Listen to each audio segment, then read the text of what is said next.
even though President Biden says he hasn't decided if he'll run for re-election in 2024, voters say they don't want him.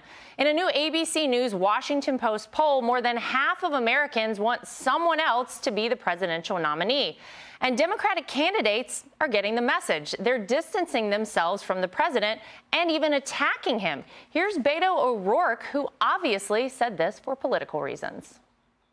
Candidate Biden didn't spend a dime or a day in the Rio Grande Valley or really anywhere in Texas for that matter once we got down the home stretch of the general election. You got to be locking eyeballs with the people that you want to fight for and serve and whose votes that you want to win. Oh, pretty rough stuff on Joe Biden there, Alicia. It's funny to hear this from Beto O'Rourke because I recall not too long ago, say during the 2020 campaign, when Beto O'Rourke, along with all of these Democrats, sort of sang kumbaya, joined hands, and all kissed the feet of Joe Biden. Let's take a look back down memory lane. Tomorrow, March 3rd, 2020, I will be casting my ballot for Joe Biden. We need somebody who can reestablish the moral authority of the United States. We need somebody who will fight for democracy here and abroad because democracy is under attack here and abroad. We need Joe Biden.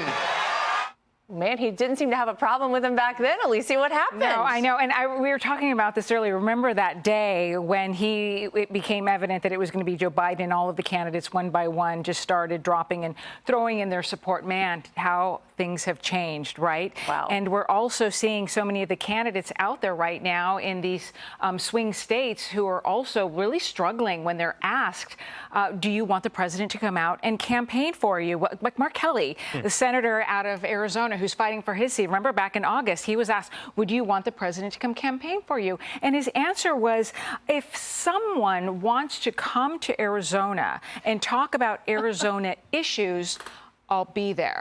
If someone, he's talking about the president of the United States. We had a similar situation with Senator Michael Bennet out of Colorado. We asked him, do you want him to come out here and campaign for you? Similar type of dance around without saying yes or no. Yeah. That's got to be a pretty hard pill to swallow if you're Joe Biden. But I think it's obvious, Guy, what's going on here. Listen to even the former White House press secretary, Jen Psaki, what she says. Look, I think that Democrats, if the election is about who is the most extreme, as we saw, Kevin McCarthy touch on there with Marjorie Taylor Greene, I'll say her name, sitting over his left side, then they're going to win. If it is a referendum on the president, they will lose, and they know that.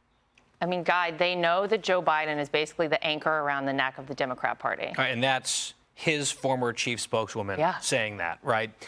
By the way, you mentioned the Mark Kelly soundbite out in Arizona. More recently, he was asked another really tough question by a news reporter out there. Do you think Joe Biden's doing a good job?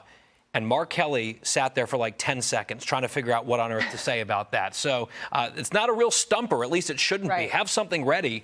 But on that soundbite that we just heard from Psaki, I think that she probably knows deep down that she's dreaming if she feels like this might be either a referendum on the president of the United States, in which case they lose, or a referendum on Marjorie Taylor Greene, who most Americans have never heard of. She's not my cup of tea. I'm very open about that.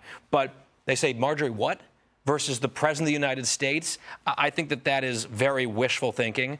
So she made this like it's either going to be this or that. The second choice was a referendum on the president of the United States. It is the job of the Republicans to make it so. Yeah, absolutely. Well, that's what we have to do. But Joey, obviously we're talking about midterms now, but the big elephant in the room is always whether or not Joe Biden is actually going to run again in 2024. I think most people have decided he's not. What do you think's going to happen? Listen, politicians they're little piranhas just waiting to take a bite, So it's easy to get behind Joe Biden, but looking at the fact that he doesn't look like he's spry. He doesn't look like he's with it all the time. He may, in fact, decide he doesn't want to run again for his own health, and I wouldn't fault him for that. He is older in years, and not all 70-something-year-olds or 80-year-olds are the same. So I'm not going to go below the belt on attacking Biden from that perspective, but what I will say is that Beto O'Rourke is the exact kind of wet noodle who would would love to go right back and take a bite out of him, thinking, well, maybe there's an opportunity for me here, because that's what politicians do, especially Democrats right now, when Joe Biden doesn't have any type of legacy achievement that they can attach themselves to. I mean, at the end of the day, why is the Biden administration and Democrats taking the turn towards extremist Republicans? Because they understand that when what we call kitchen table issues, that on issues Americans really care about right now, Republicans certainly have an edge. You go back to Beto, Abbott's up 7.5%. I think that's up from 5. He's heading towards double digits. And the same week that he sends a bunch of migrants to the Northeast and supposedly is vulnerable there, or in the same week that Roe versus Wade becomes a big issue in Texas for Beto to talk about. So when something even does turn his way, he's not doing well, because just like I've referenced in the A block, so many voters are saying, you know what, I'm liberal or I'm Democrat, but I'm not whatever this is. Yeah. I'm not a member of the Church of Climate Change, and my identity as from my gender and my race is not everything about me. I need something else. Yeah. And so if Biden's leading that Democratic Party, people are going to jump ship to include the politicians down the line. I just love seeing Beto there. I mean, the first thing I thought about whenever I saw him slamming Joe Biden was just how quick he was. I mean, he just flows with the wind and does whatever he thinks is going to benefit him in the moment, and it's just amazing to see. Well, and also, can I just say that, I mean, he said that for political expediency, correct? However, he's not wrong about Texans being ignored by the Biden administration, and Republican and Democrats in that state will tell you that. Absolutely. Hi, everyone. I'm Brian Kilmeade. I want you to do me a favor. I want you to click to subscribe to the Fox News YouTube page. This is the only way that I know for sure that you're not going to miss any great commentary, any great news bites, any great interviews coming your way on Fox. You can get it all here on YouTube. So subscribe right now.